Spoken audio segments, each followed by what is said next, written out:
Yeah, for those of you who like to keep track of your riding mower operation and how the engine looks, maybe for purposes of being tidy and making sure everything appears to be in good shape. This is a first for me. I went as far today as to take this hood off. I guess you could call it a hood or a shroud. It sits on the top of the engine here. It looks a little tricky, but it really isn't. Most of the nuts that are on there are really just sitting on this slide off type of mount. So what that means is that you're just going to loosen the nuts in order to get those off, and then that way you don't have to displace the nuts. Screws, I should say, they're performing as nuts. They can stay on the mower. There are 3 screws on the top that have to be taken out. They are put into positions here. Oops, got to keep that from falling. But they're underneath the filter cap, so you'd have to take the filter cap off to see them, but they're pretty obvious on that. Those have to come off. There's 2 more that hold on the fuel. I guess I would call it, I'm not sure if it's a fuel pump or what. I'd have to look in the manual, but the 2 mounting screws on that have to come off. You don't have to mess with this. It just really sits flush on the cover. Other than that, the other screws would be obvious. Again, the oil filler screw down here, that doesn't have to be touched. There's 2 in the back that you can see here that are loosened up. Anyway, I do a lot of leaf mulching at the end of the year, and I was suspecting this area of the mower to be probably pretty dirty, but it isn't really. I'm just a homeowner. I don't use this for commercial reasons. This mower, I also don't use it on a lot of property, so it doesn't take a big beating like some people would buy these for. In fact, the majority of people that own these riding mowers probably mow an acre of land or more. I don't.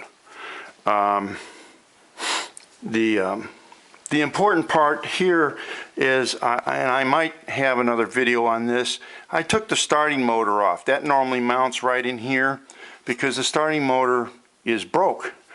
And I won't get into that. I'll just explain that there might be another video out there on that. So the starting motor is missing, and it engages this flywheel right here. And probably like a car, if things aren't going well, you could break teeth on the flywheel. Although I don't see it on this unit, and I don't think it would be happening as a rule, but you might check that. But when you engage the switch, the pinion gear jumps up into this flywheel and spins this to start the mower. The thing I like to check is the sparks are generated in this twin cylinder engine by these magnetic coils here. One sits there and the other's over here.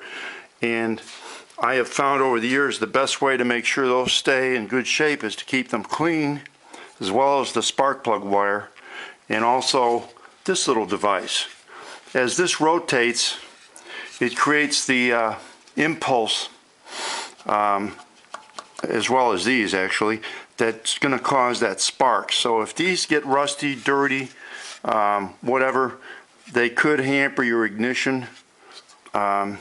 You could take this off if you were fussy and check it, but I'm pretty confident that other than wiping it down, I don't have a problem with that. I do check that.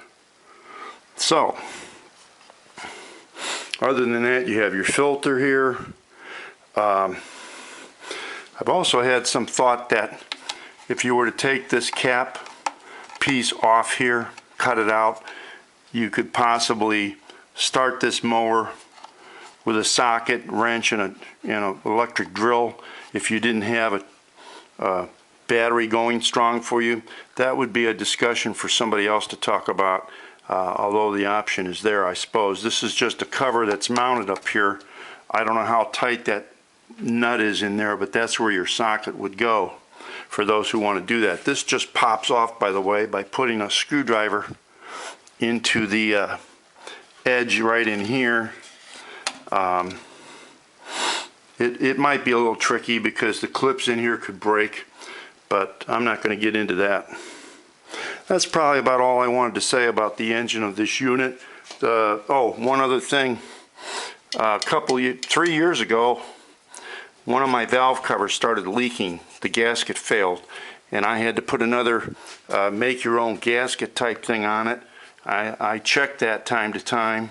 I think the motor just gets hot, and some of these might have that problem. If you see a lot of oil in this area coming out of there, or you can see where it's happening, then you know you have a valve cover gasket problem on this engine. That's about it. This is a Kohler twin cylinder engine.